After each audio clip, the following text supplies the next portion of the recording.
Ne le faites pas en attendant. Shalom bien-aimés dans le Seigneur, notre méditation du jour s'intitule « Ne le faites pas en attendant ». Nous tirons notre texte dans Matthieu chapitre 5, le verset 41, qui nous dit ceci. « Si quelqu'un te force à faire 1000, fais-en 2000 avec lui. » Alléluia. La formule qui a de tous les temps détruit les grandes réalisations qui auraient pu naître n'est pas celle du diable, mais celle que nous produisons nous-mêmes en disant « Je le fais en attendant ».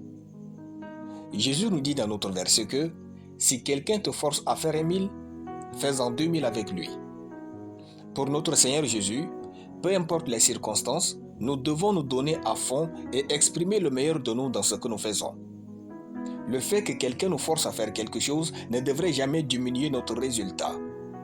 Jésus veut que nous soyons toujours extraordinaires et engagés dans ce que nous faisons.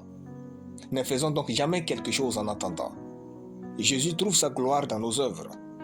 Lorsque nous faisons quelque chose en attendant, nous autorisons le diable à venir compléter notre œuvre, car l'univers a horreur du vide.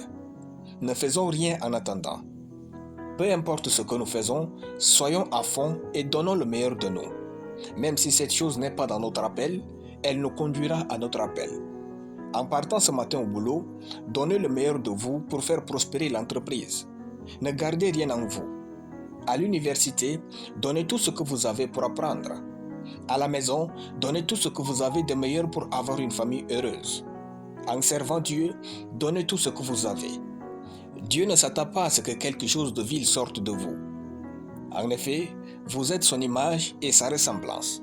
Ne faites pas votre stage en attendant, considérez ces stages comme votre travail. Ne méprisez rien de ce que vous faites. Il est écrit, « Celui qui est fidèle dans les moindres choses l'est aussi dans les grandes, et celui qui est injuste dans les moindres choses l'est aussi dans les grandes. » Luc chapitre 16, le verset 10. Soyez fidèle à votre potentiel, soyez juste envers vos talents. Donnez le meilleur de vous en tout et laissez le résultat à Dieu. Ce que vous faites compte pour Dieu parce que c'est vous.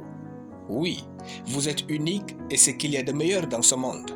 Notre engagement total dans ce que nous faisons est ce qui nous distingue devant Dieu et lui permet de nous honorer devant tous. Alléluia. Nous allons prier. Merci notre Père Tout-Puissant pour ta parole. Je confesse que je suis une marque divine déposée sur la terre. Par conséquent, tout ce que je fais est béni, grand, beau, excellent et extraordinaire au nom de Jésus-Christ. Amen. La lecture biblique en une année, Zacharie chapitre 9 à Zacharie chapitre 10. Soyez bénis, c'était le pain du ciel.